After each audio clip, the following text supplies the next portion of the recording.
Hi folks, so one of the reasons I make these videos is that I'm not really labouring under the illusion that I know everything about everything, and I make a lot about hiking gear because I want to try and work on what I'm doing and improve things as much as possible, particularly things like my comfort when I'm out on the trail.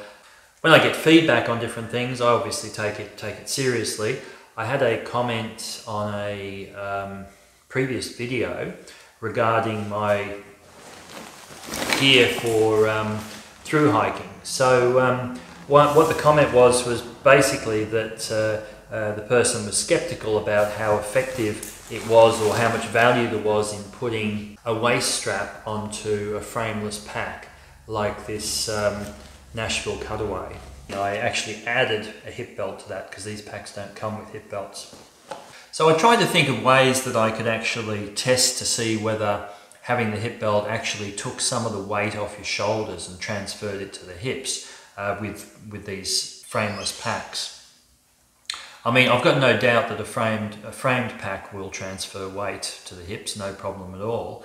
That seems pretty logical to me. If you've got a frame that comes up high enough and is correctly designed, it should transfer weight. But without a frame, can you actually still transfer weight onto the hips? So what I came up with was a pretty simple design. I mean, it's probably not the best design. I'm sure you could come up with much more sophisticated ways of testing this, but basically I came up with the idea of having a scale with some sort of hanger that you would attach the shoulder straps to, and then a bit of an analog for my hips, so I could put the hip belt around, tighten it up, and just see whether there was a difference in weight on the shoulders between having the hip belt done up and having it removed.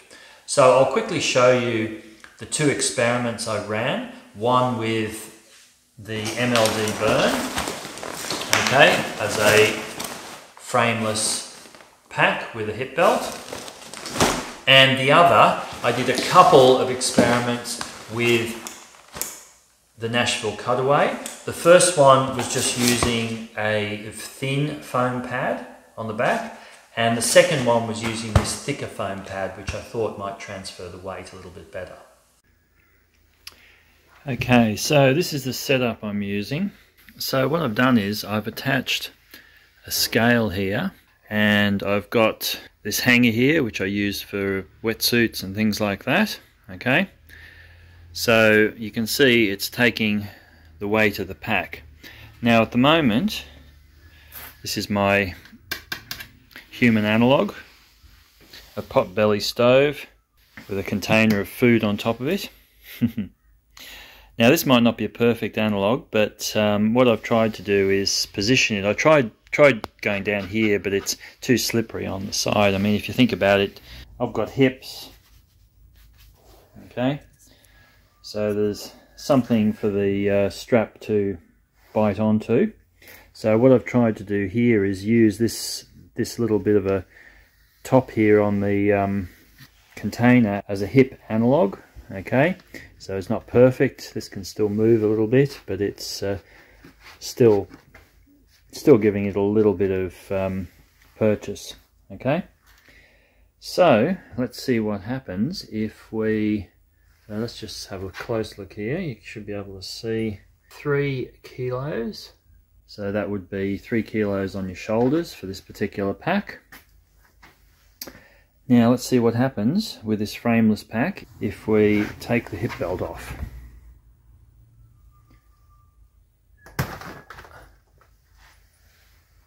Okay, so clearly, let's just adjust this. Clearly some weight has been taken up by the hip belt. Okay, so we're up to 5 kilos.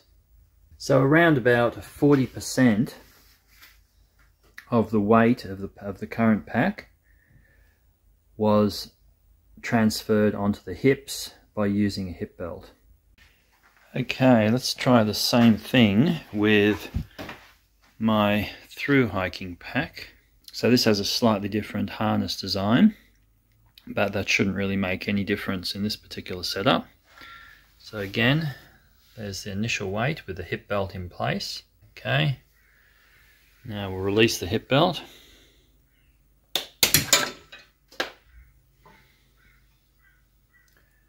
There's the final weight.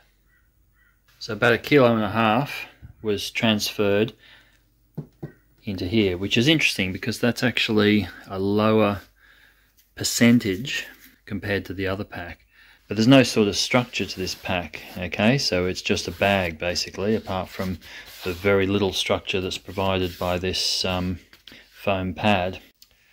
Okay, let's go again with the frameless pack that I use for through hiking, but this time I've added this foam pad here. Okay, so this is a much more rigid foam pad, and let's see if that makes any difference. So again, and now we'll release the hip belt.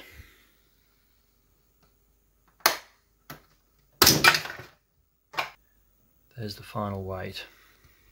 Okay, so here are the results. I've broken it down into percentages just to make it a little bit clearer.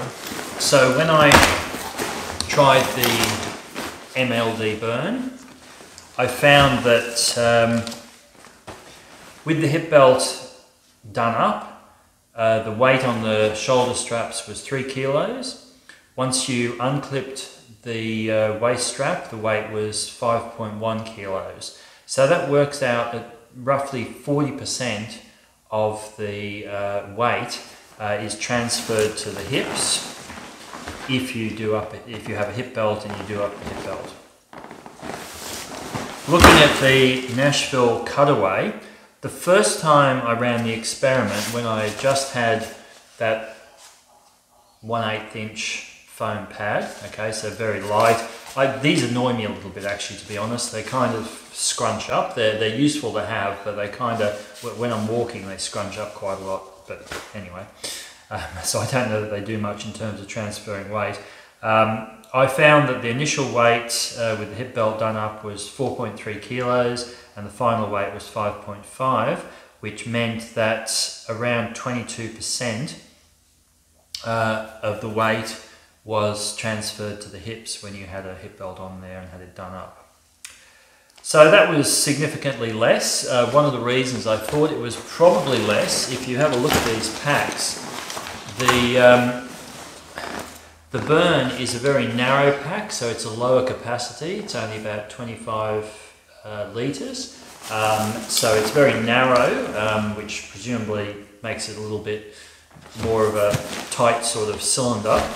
It's also got inside it, it's set up for hammock camping, so it's got this semi-rigid insulation layer that goes on the bottom underneath you when you're in the hammock, and that goes all the way around, so it forms quite a solid structure. So to my mind, that transfers weight a lot better than, say, for example, if you hadn't got that in there, you hadn't got that structure, and the pack could collapse down a bit. And I think that was the case with the cutaway originally, because it could sort of, first off, it's a bigger pack, so there's more weight out towards the back, but also it's more floppy. It can sort of collapse down a bit, so perhaps that's a reason that more of the weight is on the shoulders.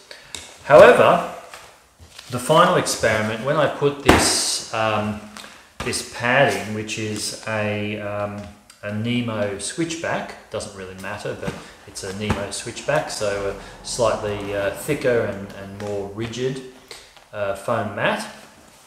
What I found was the initial weight was 3.7 kilos, and the weight once you unclipped the hip belt was 6.3. So again, that puts us up to about 40 to 41% of the weight being transferred to the hips.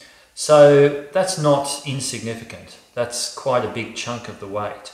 And that kind of aligns with my impression when I'm hiking. If I take the hip belt off, if I release it, I find I do sort of, feel the weight on the shoulders. I feel it starts to, put a bit of pressure on my back. Putting the hip belt back on helps with that. Actually, what I sometimes do is I'll alternate between the two. I'll have the hip belt on and maybe remove it for a little while and then put it back on again.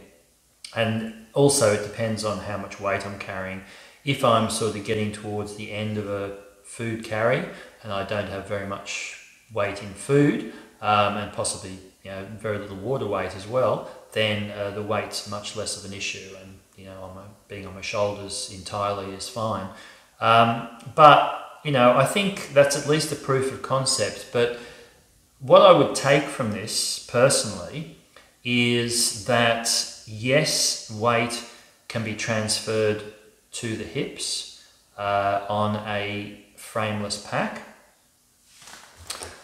There is, I think, a difference depending on how the hip belt is implemented. So this is sort of an extra add-on. I don't feel this would necessarily be as effective or as comfortable as, for example, on the Burn, where you've got a really nice padded hip belt that's integrated as part of the pack. Okay, so I would think that that should logically perform better, although the stats in this particular test don't 100% support that. But the other key thing, I think, is that you need some sort of structure in your frameless pack, which kind of suggests maybe a frame. But if you can make some other sort of structure without having a frame, something that you're going to be carrying anyway, then you can still transfer weight more effectively. So for the MLD Burn, it was having that sort of narrower profile, and also having that insulation in there that which is really very similar to these things you put in the windscreen. So it's that kind of insulation, that bubbly sort of foam stuff with the metallic coating.